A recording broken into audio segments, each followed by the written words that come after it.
This is my Physics 2 Lab 4 over magnetic braking with Faraday. So to start off, we have a table of contents. We have our introduction, lab results, coding, some questions, and then a conclusion. So an introduction. So important concepts and formulas to understand this lab is Faraday's law, Lenz's law, and the Biot-Savant law. Basically, using these, we can understand why a magnet will fall slower in a conductive tube rather than a free space. Because as the magnet falls, its magnetic field changes positions. This creates a time-varying magnetic flux in the aluminum tube. And according to Faraday's law, this change of flux creates a EMF which drives the current in the foil. And then Lenz's law dictates that this induced current will flow in a direction that creates a secondary magnetic field that opposes the change in flux. And then the Biot-Savant law, we can determine that this field exerts an upward magnetic force following the magnet as a brake against gravity. So, what is this lab specifically? In this lab, you will collect observational data from a magnet falling through a conductive tube of aluminum foil, model the magnetic tube interaction computationally, and then compare the computation predictions with your observed data. So, the results from my physical experiment. So I use my phone, a bark magnet, and a roll of foil. My neodymium magnet had a dipole moment of 0.925, which I calculated from the previous lab. And then the mass of the magnet was 0.024 kilograms. You can see the trials I did and the times that I got on the left.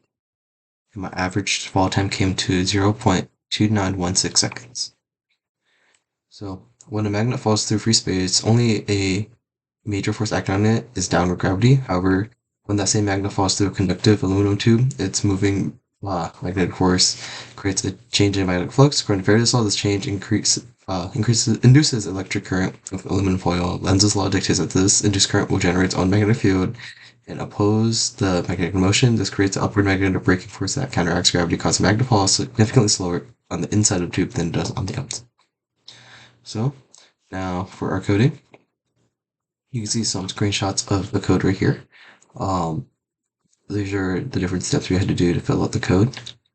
And this simulates the magnet as it drops in the tube. And then you can see through the actual results from the code.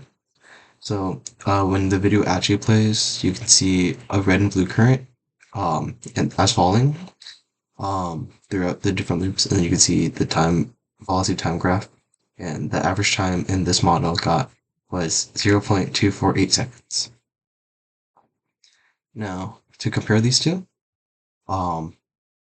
there's some discrepancy because a computational model ignores basically the completely ideal situation where a real life one would have some other things such as like non-interacting rings. They can like flow axially through the contagious foil, but this computation also treats the magnet for like physical dimensions of the magnet rather than treating it as a perfect dipole.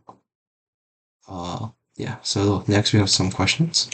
So our first question is, what if the resistivity of the conductor were reduced to as close to zero as possible? How would this change the dynamics of the falling magnet? Um, uh, since the current is calculated EMF divided by resistance, pushing resistance towards zero will cause an induced current to approach infinity. Upward magnet braking force will become like super big and perfectly balanced against gravity, and then the magnet will fall really, really slowly.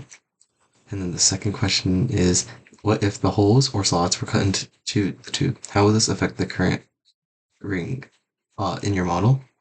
And basically, this would break the complete circuit, which the inducing currents would drop significantly, which would turn to heavily reduced upward magnetic braking force. And then as a result, that the magnet would experience less resistance and fall much faster. So, to conclude, and things that might have gone wrong, Since this is an actual like physical experiment, there could be also human error, there could be computational errors, and there could just be other factors influencing the falling of the memory. Thank you.